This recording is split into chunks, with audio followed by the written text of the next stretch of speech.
This is Climate One. I'm Ariana Brocious. The clothing company Patagonia has become synonymous with outdoor adventure and sustainability, largely because of the unconventional approach of its founder, Yvon Chouinard. I really believe that all of us should be buying less, but buying better. Over the years, the reluctant businessman has also prioritized philanthropy to grassroots environmental groups. And now he's given away the company entirely to fund climate and conservation, a move in contrast with how most billionaires approach capitalism. They've succeeded wildly under this current system. They think it needs to be tweaked so that we don't overheat ourselves rather than recreated wholesale. A look back with the entrepreneur, philanthropist, and adventure icon, Yvon Chouinard. That's up next on Climate One.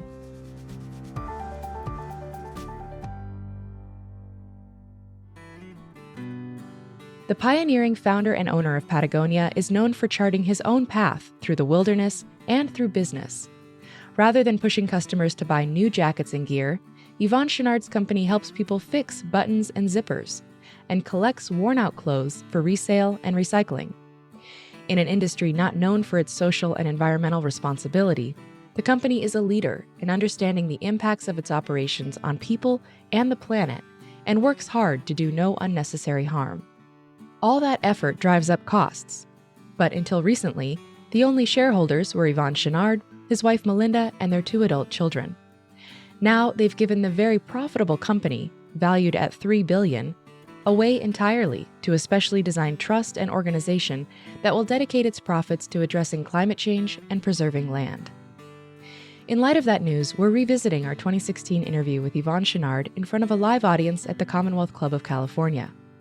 We'll talk more about the current state of climate philanthropy later in the show. For now, we'll hand the mic to Climate One host Greg Dalton. Let's begin on an important evening in your life, 1956. It's your high school prom, and what are you doing? I'm down at the LA River bottom down there gigging frogs and catching crawdads.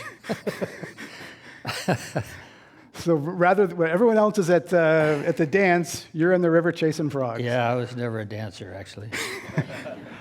Well, in 1968, you took a trip that you say shaped your life. You drove a 10,000-mile trip down the Pan American Highway. It was dirt then. So tell us about that trip and how it shaped your life. Well, I've been on a lot of different expeditions and trips, but the longer they are, the more you get something out of them. And this was a 6-month trip. And so we left Ventura, California with an old van. This was Doug Tompkins and myself and some other folks. And we loaded the van up with surfboards and skis and climbing equipment, bought an old Bolex 16mm camera, and took off surfing all the way down to Lima, went to Chile, and climbed volcanoes and skied down them. That's where I learned to ski. Crossed over the Andes and went over and climbed Fitzroy, a real famous mountain that had been only climbed twice, and we did a new route on it. And we made a film on the whole thing, and that's when I fell in love with that country, the southern end of South America called Patagonia. And it affected Doug Tompkins a lot, and myself, and that's why I named my clothing company Patagonia, because I wanted to make clothing for those kind of conditions, like Cape Horn and wild mountains and wild weather. And so you founded an outdoor gear company, you got into clothing, and at some point you realized that you were running a business, but you didn't want to be a businessman. Well, I never wanted to be a businessman. I was a craftsman, and I was a climber, and every time I'd go into the mountains, I'd have ideas on how to make the gear better. The gear was pretty crude in those days. It was all made in Europe. So I just got myself a forge and an anvil and a book on blacksmithing, and I taught myself how to blacksmith, and that led to making these pitons and eventually ice axes and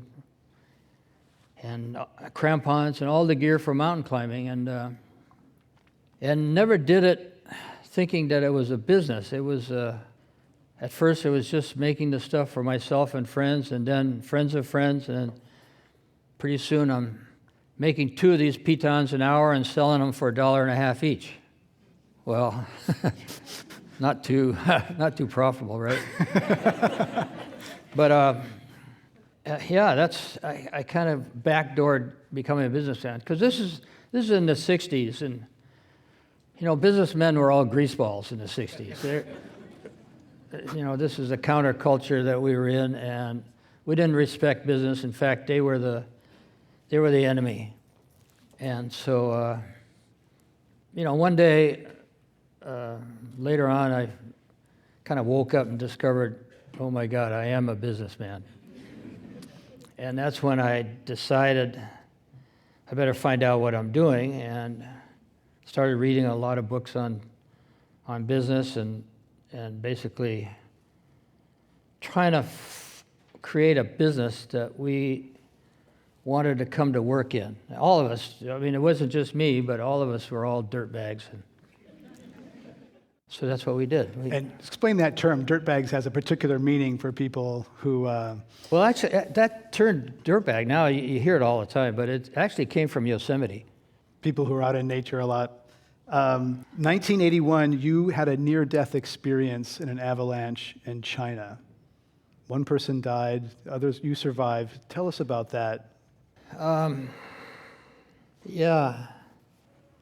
I used to go on I'm kind of a serial climber, I'd spend 2 years just climbing cracks. I'd spend 5 years just climbing big walls like in Yosemite. I spent years and years learning ice climbing, in fact, writing a book about it. And then I did a bunch of expedition climbing on, the Himalayas and Antarctica and places like that. And one trip to Tibet, there was 4 of us coming down from Camp 2 on this 25,000-foot peak, and we set off an avalanche, and we were roped up together, and we went over a 30-foot cliff. We went about 1,500 feet. Went over a 30-foot cliff, and the avalanche stopped, and we're trying to untangle ourselves from all the ropes and stuff, and we're thinking, oh my God, we're alive. And but the avalanche started again. And at that point, we knew that at just a few hundred feet below, there was a 300-foot cliff. So we knew we were dead. And we accepted the idea that we're dead. We're going to die. And the avalanche stopped 30 foot from the cliff. And one of the guys had a broken neck, and he was dead. Another friend had a broken back. I had broken ribs and a concussion. I had no idea where I was. And it kind of changed my life in that I've had a lot of close calls, near-death experiences, but always afterwards you go around sniffing the flowers and being really happy to be alive and everything. But after that, all of us were deeply depressed for several months afterwards. And I've read stories about people that have kind of died and come back. And you resist coming back. And in fact, it's taught me that there's nothing to fear about death itself. It's pretty pleasant feeling. And since then, first of all, I really scared the heck out of my family, and I realized I don't want to do that again. I really cut back on that kind of climbing, but I also have an attitude that, when my time comes, I'm going to go out pretty peacefully. You said that an adventure isn't an adventure until something goes wrong. Do you still believe that to be true? Yeah, every definition of adventure in the Webster's has risk, whether it's a financial venture or whatever. And adventure travel, that's a oxymoron. They make sure that you're not going to get into any trouble. Sign those release forms. Yeah. So yeah, and if you really search out adventure, you have to purposely leave out some gear, or you have to purposely stick your neck out. Otherwise, you're not going to have an adventure. If you figure it out to the nth degree, it's not going to happen. And we searched out adventure when I was a kid. We always dared it to happen, so we could fight our way out of it. And that's when you get the most value out of the experience. Do you feel that about your own children having adventure too?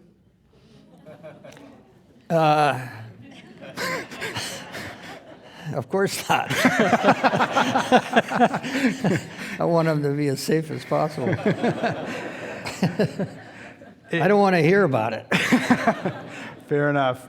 And in fact, the first time my parents knew I was a climber, this is 1964, they were watching television, and on the news program, there's a helicopter coming by the North American wall of El Capitan, and then it zooms in on these guys hanging from hammocks underneath this big overhang, 2,000 feet up, and one of them is their son. They always thought when I said I was going climbing that I was going hiking.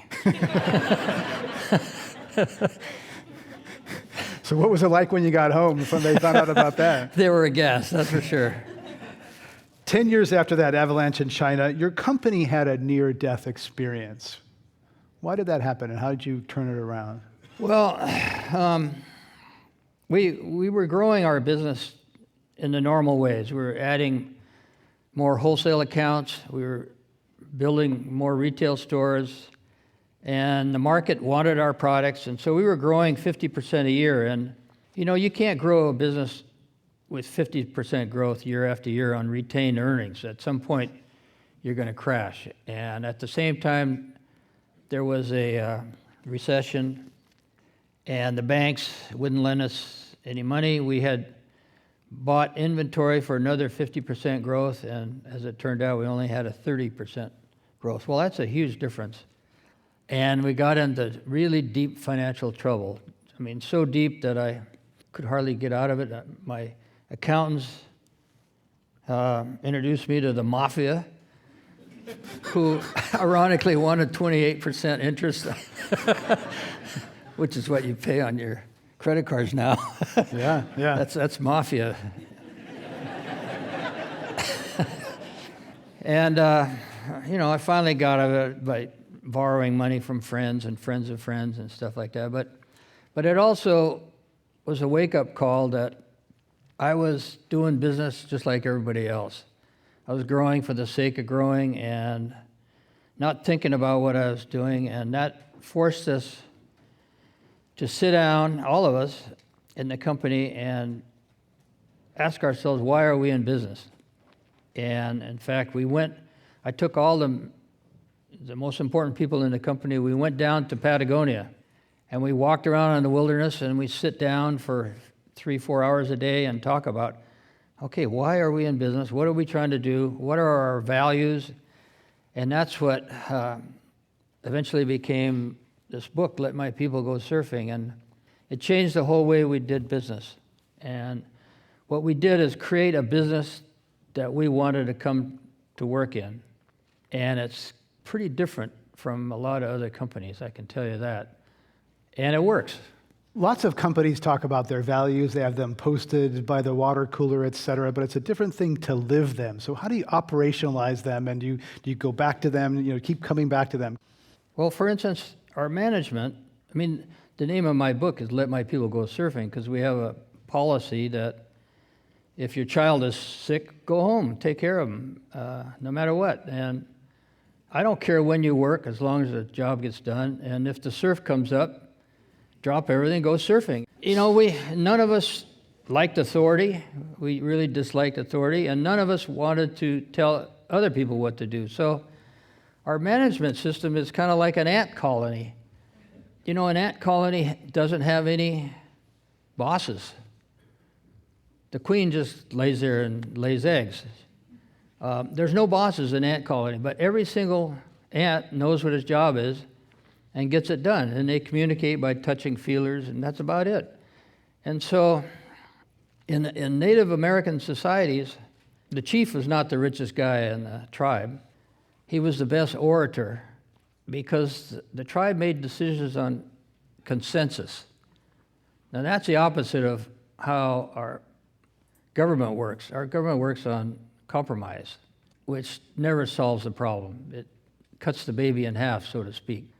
And to build consensus, you have to have leaders that can convince everybody that we're going to go in this direction.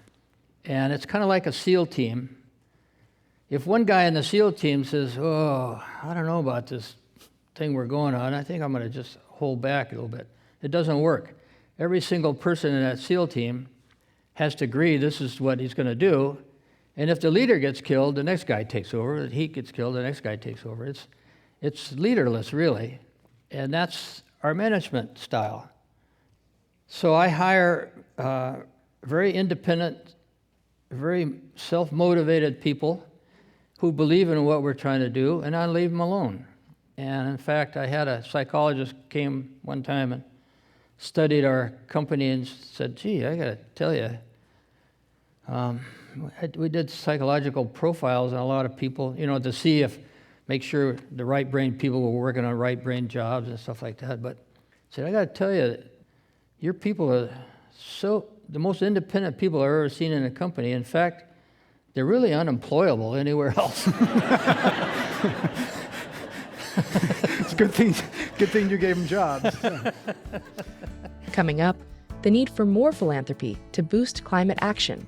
This is 100 different pushes in 100 different directions trying to reduce emissions, and thus philanthropy in all kinds of spheres can be impactful when targeted at areas that haven't seen attention before. That's up next when Climate One continues.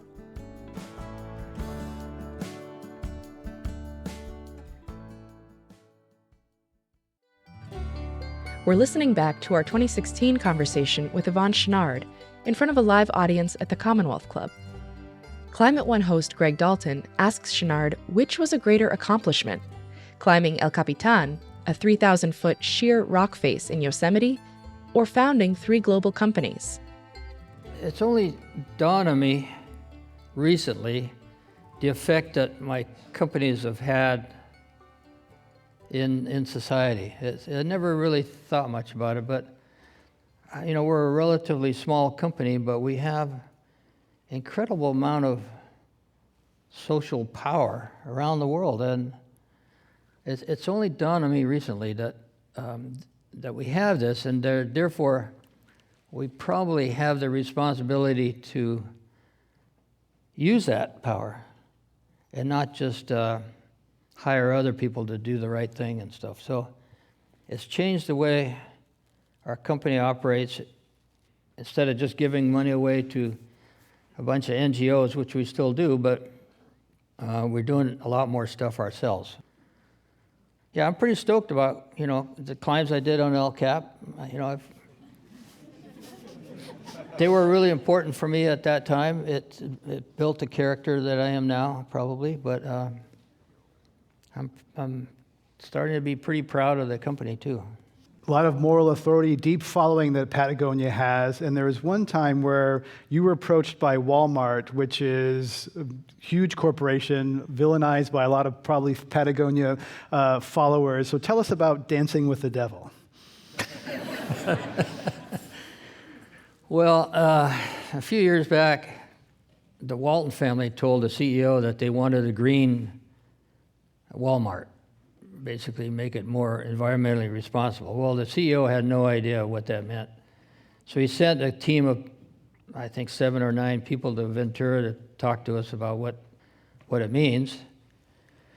And also, they realized that they couldn't do what they wanted to do without getting other large companies all together doing the same thing so that there was a level playing field. And so they sent a letter out to I don't know, a lot of the largest companies in America to come to New York to talk about greening their companies and doing a new way of doing business and stuff, and nobody came. So they got a hold of us and said, will you co-sign a letter, Walmart and Patagonia, inviting these people to New York? And everybody came. So we started an sustainable apparel coalition, which is kind of bogged down in bureaucracy, but the ultimate goal is to basically give information to consumers so that they know what they're buying, so that a young person buying a pair of jeans can look at 5 pairs of jeans on a table and zap the barcode, and it'll tell them how each jean is made, and it'll have a grade as to which one is made more responsibly. That's the ultimate goal. Do you think that sustainable purchasing, green living, is that legitimate? Can corporations be a force for the sustainability changes that you want to see, or is that just greenwashing?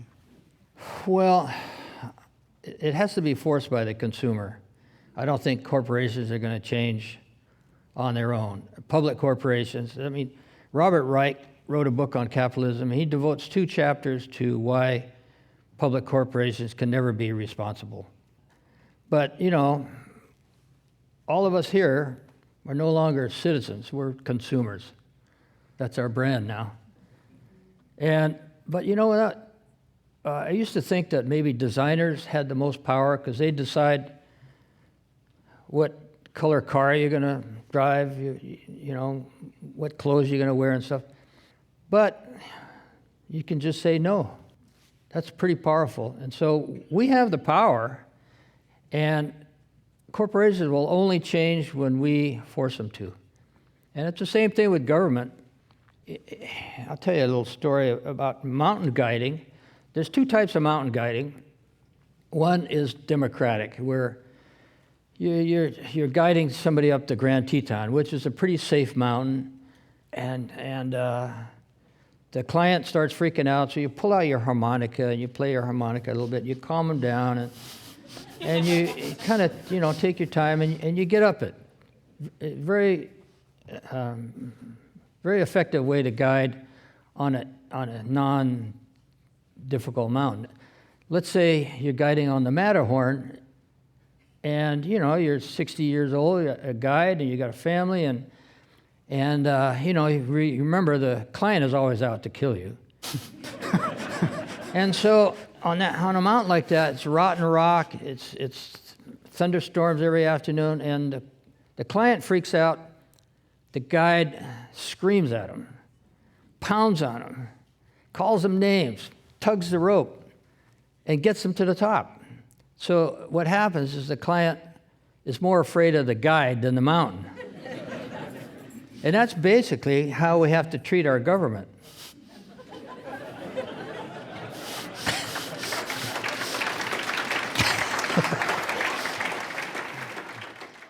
True or false, you could claim residency in Wyoming, which has no state income tax.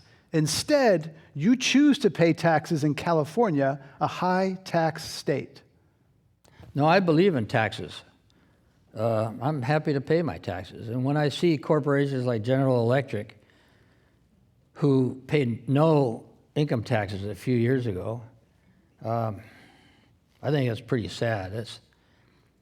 In fact, I believe in taxes so much that we tax ourselves. Our 1% for the planet taxes, we tax ourselves. And the best part is we decide where it goes. You recently converted Patagonia into a B corporation, which is a new type of corporate structure that allows companies to seek social and financial returns without worrying about getting sued by investors for not maximizing profit at the expense of all else. So the question is, you did that to ensure that your 2 children who will inherit the company or other future owners won't change the company's values. Yeah, actually, they don't inherit the company, but it goes into a trust. And the law, the way it is, forces every company to become public.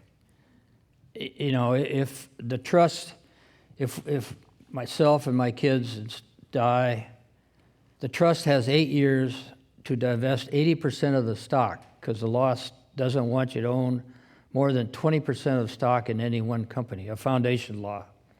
And it also forces you to sell to the highest bidder. You can't just sell your company to a close friend for $2. So the highest bidder for us, of course, would be going public. Well, being a B Corp, you don't have to do that.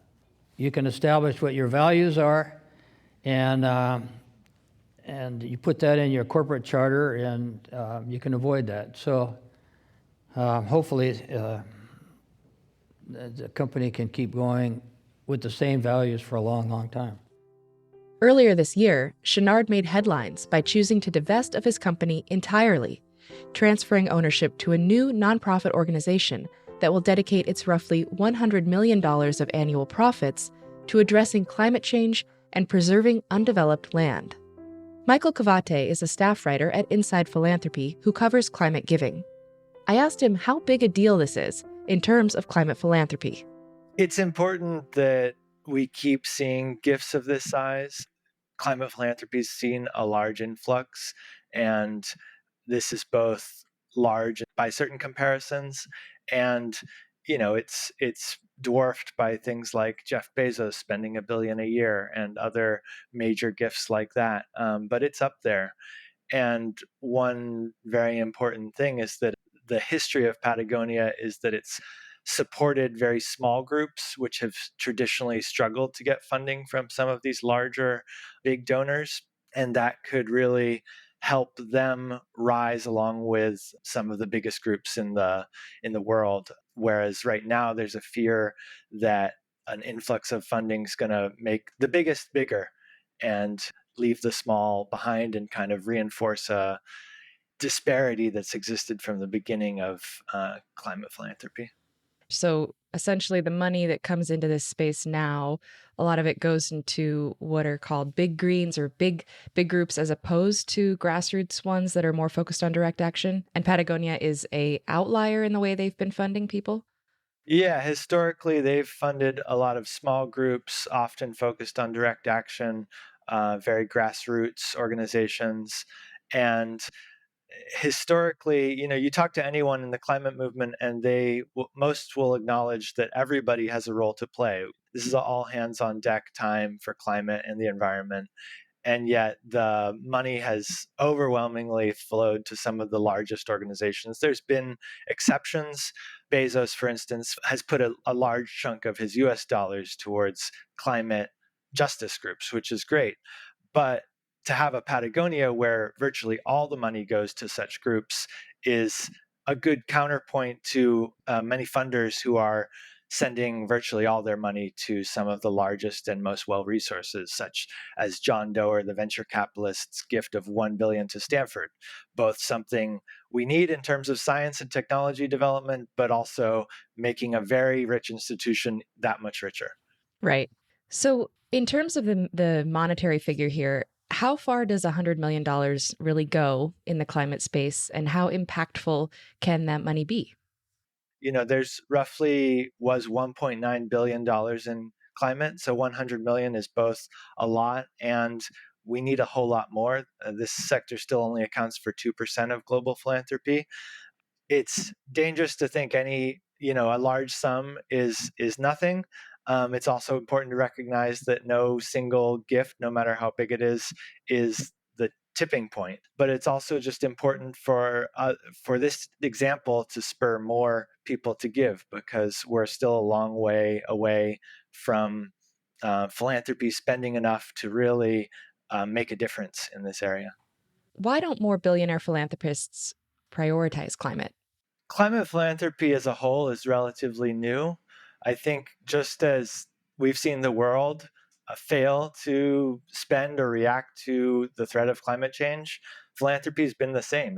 There's been some notable foundations that have come in. There's been some families who have started early, but on the whole, climate philanthropy is playing catch up, just as the world and our governments are. It has also probably struggled from the lack of a personal connection. Ultimately, you look at a lot of billionaires giving, and it goes to their universities, it goes to big medical institutions where maybe they had treatment.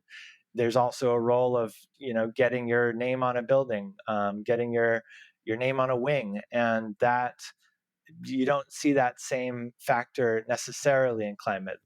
We recently had on the show Anand Giriharadas, and he was saying, in reflecting on this change that Yvon Chouinard made in his legacy, that by investing both in these grassroots groups and then also in maybe some political action, that he, in a departure from sort of standard philanthropy, which can help in a way, as you just said, aggrandize someone's own image and kind of even bolster their own power through giving, that this could then chip away at that power because it's possibly funding policy changes, right? If it's political spending or something. I'm curious what you think about that idea.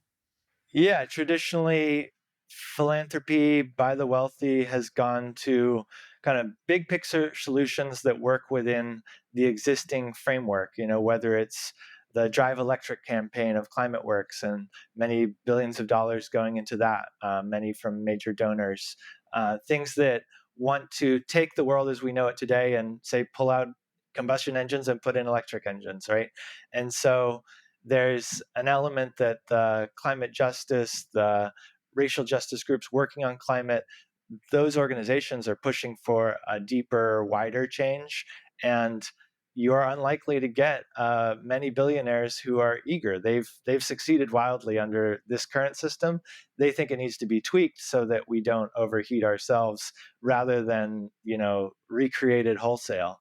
And thus, they're not going to fund the groups that see this as a chance to remake our world in a way that a certain amount of science and study suggests is absolutely necessary to fully address climate change.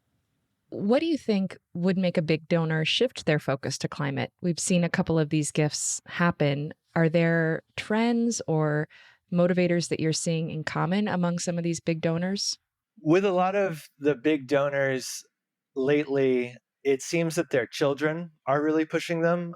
Steve and Connie Ballmer of Microsoft Wealth recently started a climate program with their son in the lead. I think the Waltons' younger generation has also helped redirect their environmental program more and more towards climate. So we're seeing the youngest generation of these billionaire families say, hey, we can't ignore this. This is our future. This is what we need to do in order to have a life that's worth living, not just for us, but the rest of the world. What trends do you see in the climate philanthropy space in general? Ultimately, there's a lot of funders entering, whether it's the Balmers or Mark Zuckerberg. Many billionaires are starting to spend on climate, and maybe there's some degree of a copycat effect. These people all run in the similar circles. At this point, I think if you're a philanthropist and you're spending a lot of money, you're getting pushed by your peers, and groups like Climate Leadership Initiative, which is behind a lot of these new programs, are pushing them to start to spend. So one of the biggest trends is just an influx of a whole lot more money. And at the same time, there's whole areas that have not been funded at all commensurate with their need. For instance, I'll say mere multimillionaire gave some 25 million to decarbonizing concrete. Industry as a whole accounts for 24% of greenhouse gas emissions, according to the IPCC. Concrete accounts for some smaller portion of that, but industry itself has gotten so little from climate philanthropy that this recent donation of 20 million basically was the largest single donation to reducing emissions from industry in the history of climate giving. And so that demonstrates how a number that might not make headlines for us, like a Patagonia gift, is still hugely impactful. And it illustrates how these are not a silver bullet issue. This is 100 different pushes in 100 different directions trying to reduce emissions. And thus, philanthropy in all kinds of spheres can be impactful when targeted at areas that haven't seen attention before. What kind of climate philanthropy do you personally think is most important? What I would like to see from the next Yvon Chouinard is taking their fortune and instead of choosing where to put it, finding a mechanism to appoint a group of people who are most impacted by climate change and have them make the decisions. That's what the ultimate form of philanthropy, I believe, because if you're still making the calls, if you still have the power, that is how philanthropy's worked for hundreds of years. But to give over that power is the next wave of philanthropy. Michael Kavate is a staff writer with Inside Philanthropy. Michael, thank you for joining us on Climate One. It's been my pleasure. Coming up, Yvon Chouinard reflects on the journey to making more sustainable clothing. I never thought about how it was made, and that was a wake-up call, and that's when we decided to start asking a lot of questions about what we were doing. We'll be right back.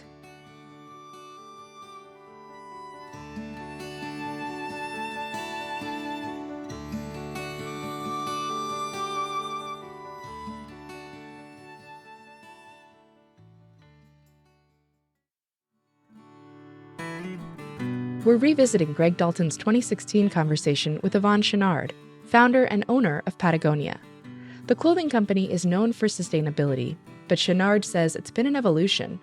Part of it started when they opened a retail store in Boston. We got an old building and we retrofitted it, opened it up, brought in all the clothing, and within 3 days, my employees were complaining they were getting headaches. And so I brought in a chemical engineer, and he said, the problem is your ventilation system is recycling the same air, and you're poisoning your employees. I said, well, wait a minute, where's the poison coming from? He said, well, it's all on all the cotton clothing that this is before we did organic cotton. It's on all the cotton clothing that you have. It's formaldehyde. And formaldehyde is used to have stay-pressed clothing, no wrinkling. It helps the shrinkage and stuff. And it's super toxic stuff. And then when I heard that, I said, oh my God. I had no idea because, we just ordered cloth from a salesman.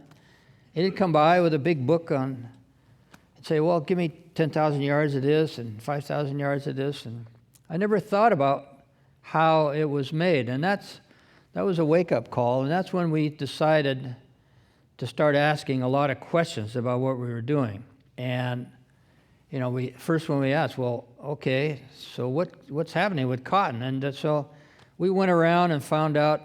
We did trips to the Central Valley and we visited cotton farms, and we got sprayed by crop dusters and found out the cancer rate's 10 times above normal in San Joaquin Valley there. And I said, I don't want to be in business if I got to use this stuff. So thankfully, I learned about organically grown cotton, and then we switched over. And then, then we started asking more questions like, well, how about dyes? What happens? Are dyes toxic? I didn't know. I always just bought cloth already dyed. And so it was a long, long process in cleaning up my entire supply chain, all the way to the point where I know where now I have to go to our cotton farmers and say, it's not enough for you to grow organic cotton. Now you have to grow it regeneratively, which means the difference between organic and regenerative farming is regenerative builds topsoil and captures carbon. That's way beyond organic.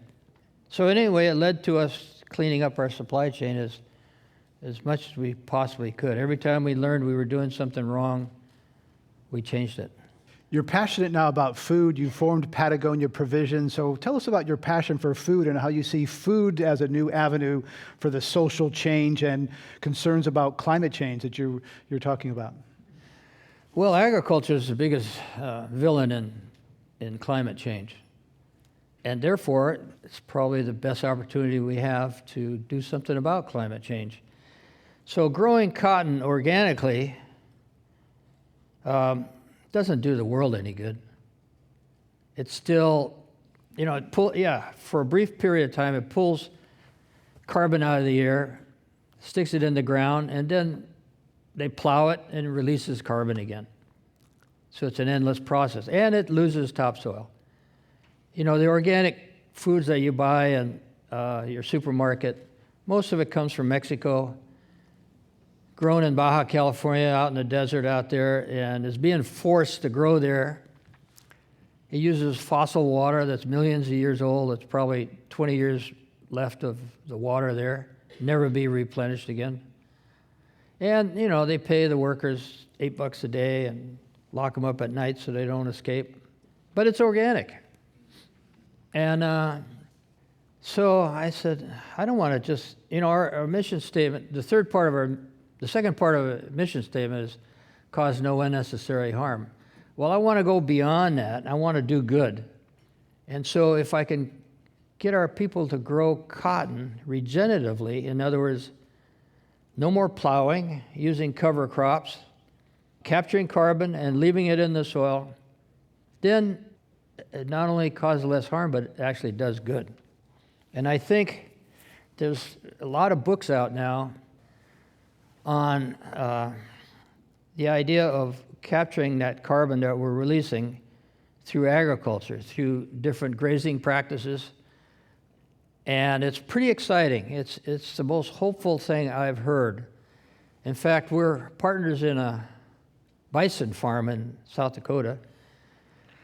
And we poked 250 holes in this pasture out there, this pasture land, to see how much carbon we're capturing compared to the neighbor's property, which has cows. Well, the bison property captures 9 tons more per hectare, so 2.2 acres, 9 tons more a year than the neighbors. And why is that? Well, the bison have little sharp hooves. Every time they walk, they make little divots. When it rains, water collects in the divots. When a cow walks, it's got these big flat feet, stomps the ground down. When it rains, the water runs off. And those little divots, they crush the grass and sticks it down into the ground. And so it's making its own cover crop and its own compost. And the bison roam around. They're never in one spot like cows are. So it's a much better animal to put on the plains than a cow is. So the University of California, Berkeley, and Santa Barbara have done studies on grassland, and they figure that if we change agriculture around the world, we could capture more than all the carbon that we're releasing into the air from everything that we do. But that means getting away from this industrial agriculture, which is John Jevons at Ecology Action up here in Willits. He figures we have 20 to 30 years more of topsoil. And before we run out of topsoil, we're going to run out of water. And regenerative agriculture, organic agriculture, uses 20% of the water of regular agriculture. And you can produce more food. So I'm really excited about that. And the reason I was in the clothing business, I thought I could change the industry and get other clothing companies to, by doing the right thing, proving that it's good business and that they would follow what we're doing. And you know what? It's not going to happen. I've watched all these companies pick the low-hanging fruit and then back off. And so anyway, Yeah, they're not. I'm pretty excited about agriculture food because I think we need a revolution in society. It's not going to come from any other way except from agriculture. I really believe that. People really care about, they don't care about how cotton is grown in Turkey, but they really care about food. And so I want to be part of that revolution. Let's go to our audience question for Yvon Chouinard. One of the big criticisms I hear about Patagonia is it's called Patagucci by a lot of the dirt bags in Yosemite. And I'm curious, I'm sure you've heard it as well, what is your response to a lot of the people that you would have hung out with that have this criticism against the company you run? Well, it's the same criticism with organic foods. A lot of people say they can't afford organic food because it's more expensive. And in fact, when you buy a hamburger at McDonald's, it's cheaper than if you bought all those ingredients separately. And that's because, food is a commodity that's highly subsidized. And the efforts that we put into making our clothing is going to make them cost more than what you can buy at Costco or Walmart. But it is the same price as North Face or Marmot or any of those companies. And I've had people say, well, why don't you make a less expensive range of clothes so that everybody can wear it? I can't do it. Organic cotton costs 3 times more per pound than regular cotton. Regular GMO, all non-organic cotton is all GMO cotton. So I can't do it. Number one, I really believe that all of us should be buying less, but buying better. My father was a tradesman, and he taught me that when you buy a tool, you buy the absolute best tool you can get and keep it for the rest of your life. And that's much better than buying a cheap tool, having it break, buying another one, have that break. And so that's just the way it is. Let's go to our next question here for Yvon Chouinard. Hi, this is a fishing question. I was curious, in that New Yorker article that was written about you, at the end, there was a great photo, or maybe it was at the beginning, of you working with some young Native kids and teaching them how to fish. I'm just interested in your motivation and what you're doing with that. Yeah,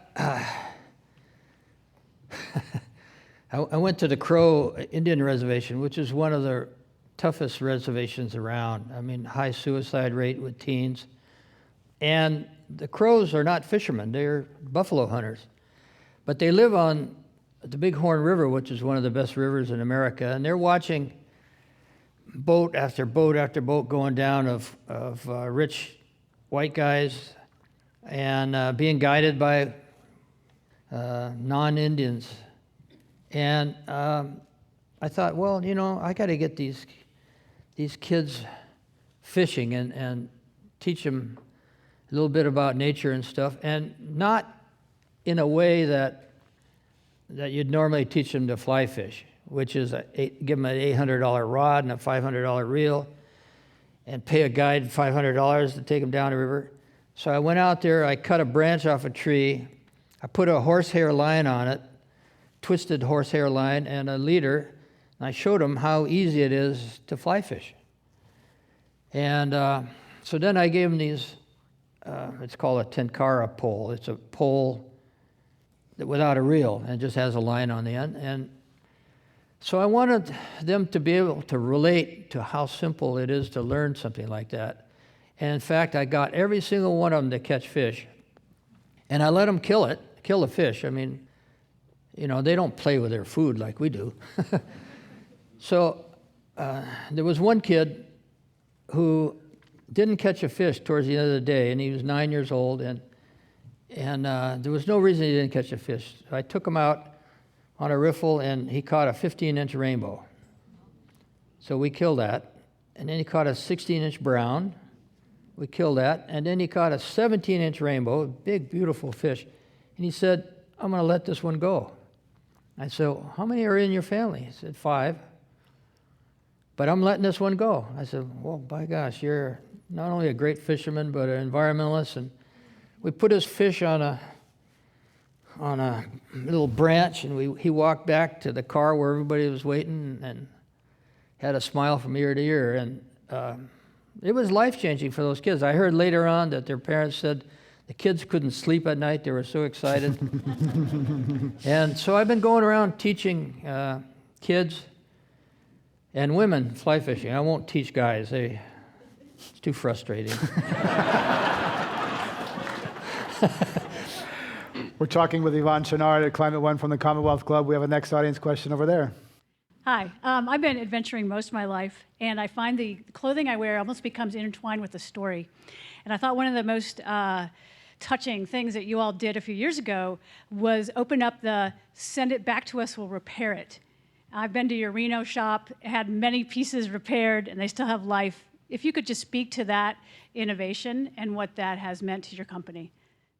Yeah, that kind of started, we did an ad in the New York Times on Black Friday that said, don't buy this jacket. And there's this photo of this jacket.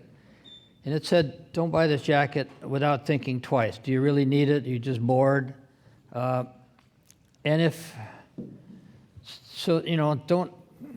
don't be a kind of unconscious consumer.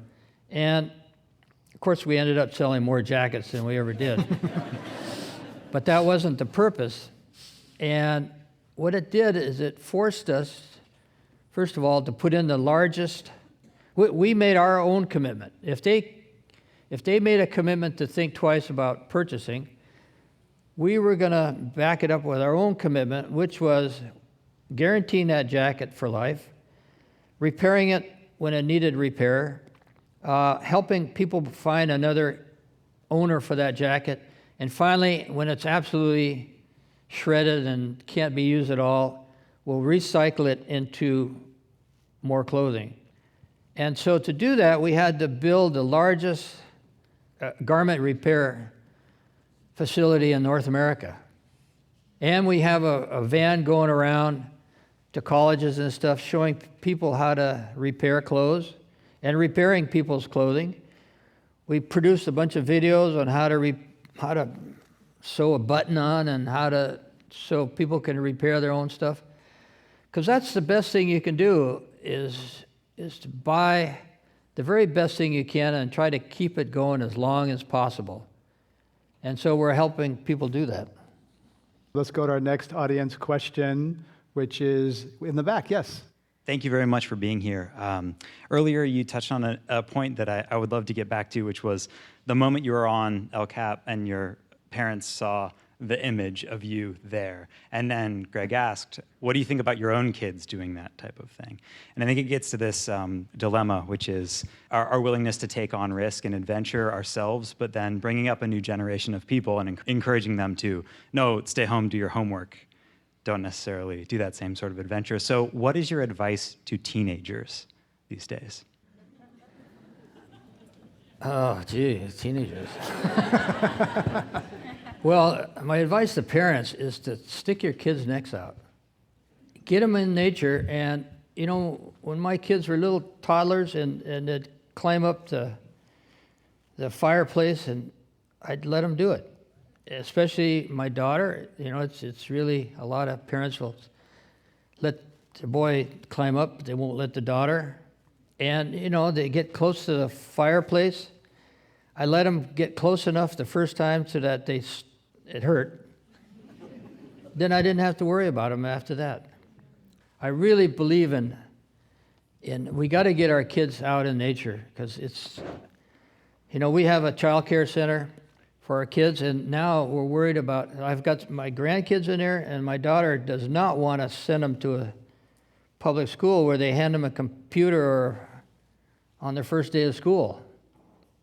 So, we may have to expand our child care center to include a nature school where they're just out in nature every day. And I think that's far more important than getting them hooked on electronics, which destroys their creativity completely and has, they won't have any love for the planet at all. Yvon Chouinard is the founder and owner of Patagonia and author of the new and updated memoir, Let My People Go Surfing, The Education of a Reluctant Businessman. I'm Greg Dalton. Our last question comes from Facebook. Brandon Pierce asks, how do you cultivate a durable sense of hope, both as an activist and as an entrepreneur? Well, I don't know if it's hope. It's just like accepting your death. I've accepted that everything changes. I may not be trout fishing in Montana in the future. I may be fishing for walleye and smallmouth bass, and that's a big change, but that just may be. But you know what? I'm going to do what I can for this. This global warming is the overlying thing that is really, it's the only problem that we really have. It's the biggest thing. It's a cause of everything else that's going on in the world. And I'm going to do what I can with the resources that I have, which is my company, and some private philanthropy. And I'm going to sleep at night, knowing that hopefully I'm a little part of the solution rather than part of the problem. Climate One's empowering conversations connect all aspects of the climate emergency. In the interest of full disclosure, Climate One receives support from Climate Works.